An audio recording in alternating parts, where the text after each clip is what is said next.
Lecota.fr. Le Grand Matin Sud Radio. Le petit déjeuner politique. Bienvenue sur Sud Radio, il est 7h42, c'est le petit déjeuner politique avec Julien de Normandie, ministre auprès de la ministre de la Cohésion des Territoires, chargé de la ville et du logement. Bonjour Julien de Normandie. Bonjour. On va revenir longuement dans un instant sur le grand débat et le marathon d'Emmanuel Macron hier après-midi, quasiment 7h, 6h40. Mais avant cela, quand même, un mot ou quelques mots de l'explosion au gaz de la rue de Trévise, puisque vous êtes en charge de la ville et du logement. Vous étiez dans le quartier, dans le 9e hier. Il y a la question du relogement pour environ 1 millier d'habitants. Qu'est-ce que vous pouvez nous dire et nous annoncer ce matin ? Alors, d'abord, je voudrais avoir une pensée émue pour les sapeurs-pompiers de Paris. J'étais hier, effectivement, rue de Trévise. C'est une véritable scène de chaos, de désolation. Il faut voir à quel point le quartier a été meurtri et plusieurs personnes sont malheureusement décédées, dont 2 pompiers. Vous savez que la devise des pompiers de Paris, c'est sauver ou périr. Ils l'ont encore montré en essayant de sauver des vies. 2 d'entre eux ont perdu la leur. Alors aujourd'hui, il y a une urgence, et effectivement de pouvoir reloger tous nos concitoyens qui ont été meurtris ou touchés par cette tragédie. Et donc hier, je vous l'annonce, j'ai mis en place un comité de pilotage avec la mairie de Paris, la mairie du 9e, tous les services de l'État, pour qu'une solution adaptée puisse être offerte à tous nos concitoyens qui ont été impactés. Une solution adaptée, ça veut dire quoi ? Ça veut dire un relogement d'urgence, en attendant de pouvoir retourner dans leur propre logement. Et puis ça veut dire aussi de trouver des logements de moyen terme pour toutes celles et ceux qui sont durablement loin de leur Ça logement concerne combien de personnes traditionnel. Aujourd'hui, c'est à peu près 1 millier de personnes, vous l'avez dit, qui ont été impactées. Et c'est quelques immeubles sur lesquels il y a des expertises en cours pour savoir si oui ou non nous sommes en mesure de pouvoir permettre aux personnes d'y retourner. Il y a au moins 6 immeubles sur lesquels les études sont en cours avec des experts, avec du matériel qui est dépêché sur place pour faire en sorte de sécuriser au maximum la zone. Alors, sécuriser d'un côté, et puis aussi financer les rénovations, la prise en charge avec les assureurs. Qui va payer ? Alors, il y a effectivement les assureurs qui ont un rôle clé à jouer. Et hier, dans ce comité de pilotage, j'ai tenu justement à ce que les assureurs soient présents. Et j'ai mis en place avec la mairie de Paris, la mairie du 9e, un dispositif pour faire en sorte que toutes celles et ceux qui ont été impactés puissent avoir un lien direct avec les assureurs et que ces assureurs puissent leur apporter des solutions à très court terme, des solutions pour payer les loyers, des solutions pour financer la rénovation.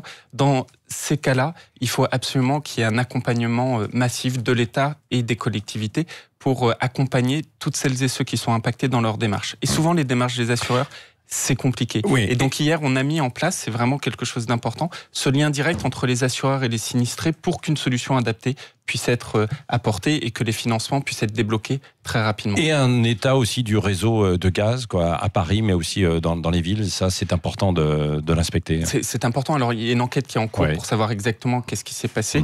La mairie de Paris tenait des réunions encore hier avec l'ensemble des parties prenantes sur la gestion du réseau gazier. Mais vous avez tout à fait raison, c'est un sujet important. Il faut attendre évidemment les résultats de l'enquête pour savoir exactement ce qui s'est passé lors de cette tragédie. Oui, encore un dernier mot. Vous allez débloquer des fonds, alors précisément pas pour ces questions de relogement, etc., d'indemnisation. Pour le relogement, effectivement, des fonds sont débloqués, financés par l'État et par les collectivités. Je vais le dire à l'inverse, c'est pas une question de fonds, c'est-à-dire que évidemment le relogement sera pris en charge et quel que soit le montant, l'État ou les collectivités seront là pour les financer. Vous allez l'évaluer et ensuite vous allez financer. En fait, on a déjà des financements dans mon ministère qui sont débloquables instantanément pour financer ces relogements avec les collectivités locales. Je voudrais vraiment saluer la qualité des services de la mairie du 9e et de la mairie de Paris, parce que depuis samedi, vous avez des femmes et des hommes qui travaillent matin, midi, soir et la nuit comprise pour pouvoir accompagner nos concitoyens. Et l'autre élément, c'est que les fonds des assureurs puissent être débloqués le plus rapidement possible. Là, vous faites pression sur les assureurs pour ça. Mais c'est mon rôle. Oui, c'est votre rôle.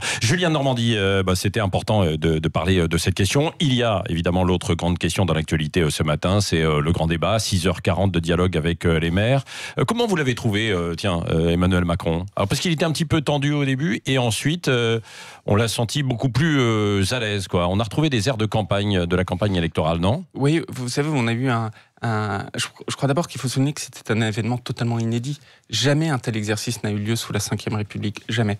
Et c'est un événement totalement inédit parce que on avait hier vraiment un moment de démocratie. Un moment citoyen. Et depuis quelques semaines... Alors, citoyen avec des élus, avec des maires, pas avec des citoyens, justement. Oui, Ils reprochent de ne pas être dans la salle. J'entends bien, mais enfin, vous aviez plus de 600 maires qui sont citoyens avant même d'être maires, et puis qui représentent les citoyens de leur territoire. Mais c'était un moment inédit, parce que ce moment démocratique, je trouve que dans la période, il fait profondément du bien.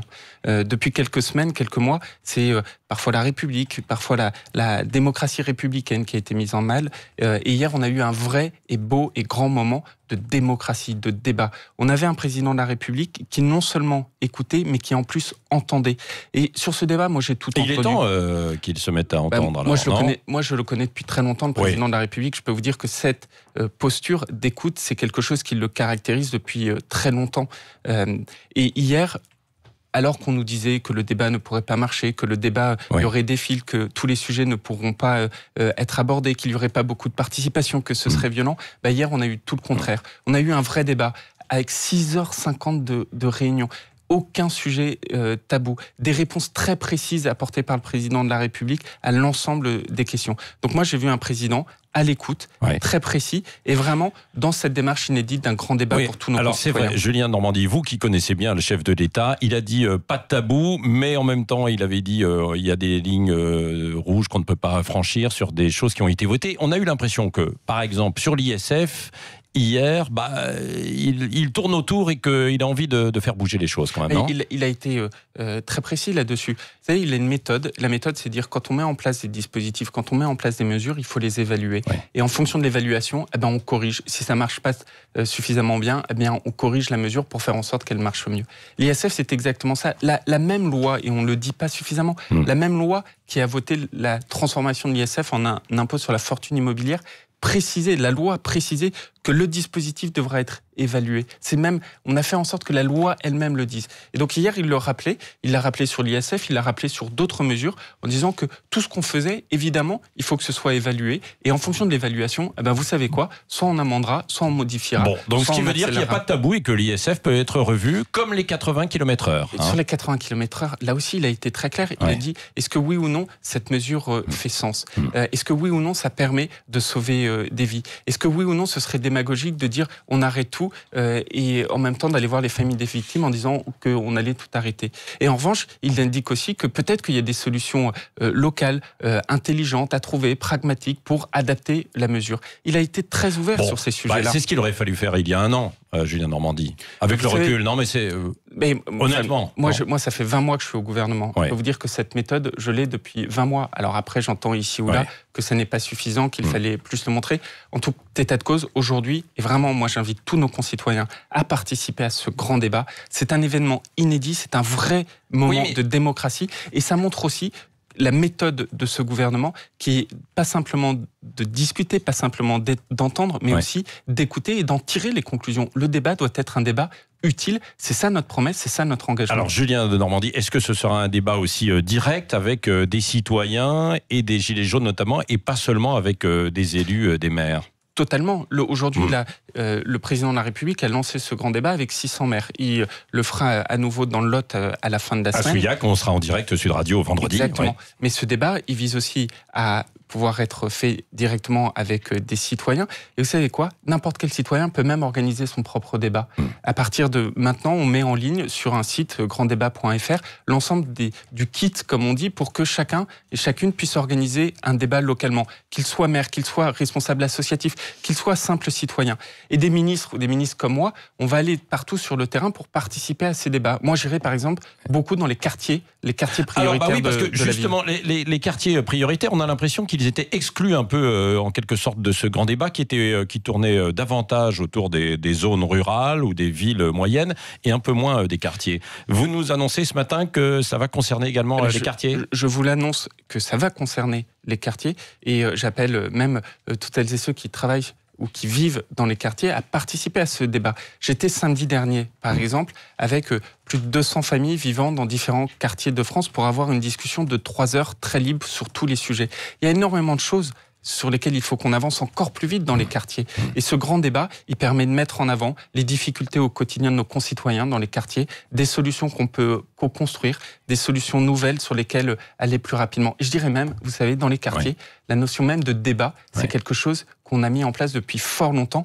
Et il y a des structures formidables, les conseils citoyens, les centres sociaux, qui pratiquent ce débat au jour le jour. Moi, j'irai à leur côté pour leur dire, allons-y ensemble, faisons ce grand débat dans les quartiers. Est-ce qu'on pourra même aborder, alors Julien de Normandie, les questions de communautarisme dans les quartiers? Parce qu'on sait que c'est une préoccupation quand même majeure de beaucoup d'habitants.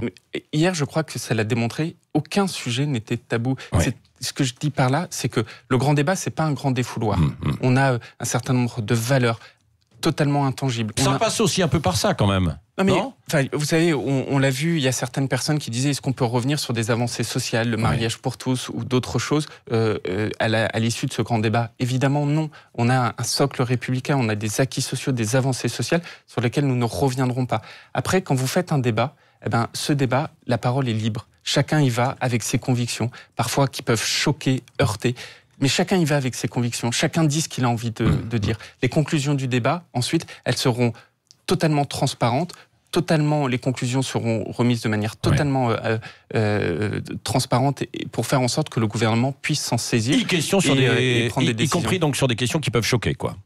Mais ça ne veut pas dire... mais ça veut pas dire, c'est pas parce qu'une personne tient des propos choquants que ensuite le gouvernement va dire puisque un tel a pris de telles positions choquantes, il va en tirer des conclusions qui vont dans ce sens. Évidemment non, évidemment non. Encore une fois, il y a des principes, des valeurs qui sont intangibles. Tout ce qui concerne le socle républicain, tout ce qui concerne les acquis sociaux, nous n'y reviendrons évidemment pas. Mais je crois que toutes celles et ceux qui nous écoutent le savent très bien, le comprennent et aspirent à cela. Oui, un mot sur le sondage ce matin, IFOP Fiducial, justement, Sud Radio, sur les intentions européennes.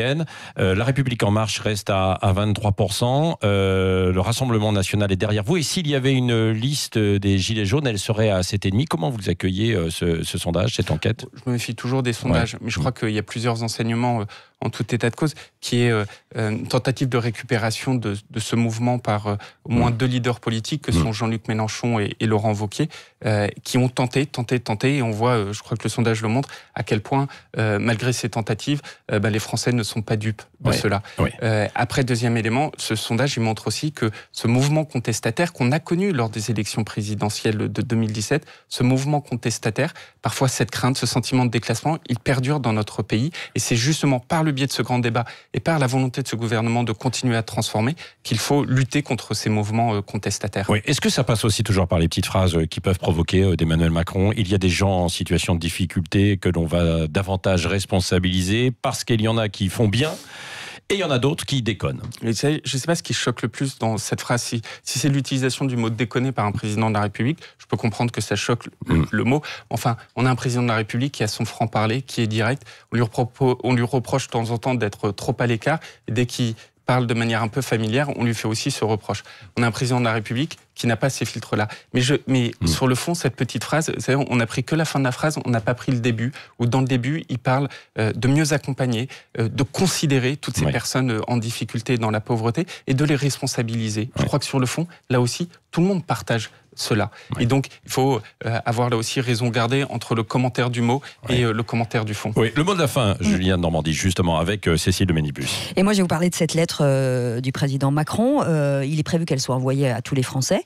Le problème, c'est que ça va coûter quand même un petit peu d'argent. On parle entre 5 et 10 millions d'euros. Est-ce que c'est vraiment nécessaire aujourd'hui, en ce moment ? Alors, je m'en excuse, mais je n'ai pas l'information si la lettre est envoyée par voie postale à tout le monde. Oui, par voie postale. Il est prévu qu'elle le soit. Ça pourrait, oui. Bon, je n'ai pas l'information, mais ce qui est sûr, c'est que c'est important, vous savez, qu'à un moment donné, le président de la République puisse avoir ces échanges directs avec l'ensemble des Français. Au moment où vous avez l'ère des réseaux sociaux, l'ère de l'information qui parfois est tronquée par des fake news ou pas, je crois qu'une communication directe entre les Français et les citoyens est de temps en temps très importante pour remettre les choses bien au clair et faire en sorte que chacune et chacun puisse, en son âme et conscience, si je puis dire, prendre connaissance des propositions du président de la République et de la méthode nouvelle, cet exercice encore une fois inédit. Et moi, s'il y avait qu'une seule chose sur laquelle je voudrais insister ce matin, c'est vraiment d'appeler tous nos concitoyens quel que soit leur territoire, territoires ruraux, mais aussi quartiers, mais aussi métropoles, à participer à cet exercice démocratique. Il faut vraiment avoir en tête que notre démocratie a toujours vécu d'élection en élection. On ne donnait la parole aux citoyens qu'au moment des élections. Et après, il n'y avait plus cette parole qui était suffisamment mise en avant. Là, le président de la République propose cet exercice inédit pour écrire l'acte 2 du quinquennat, de redonner la parole aux citoyens par ce grand débat national.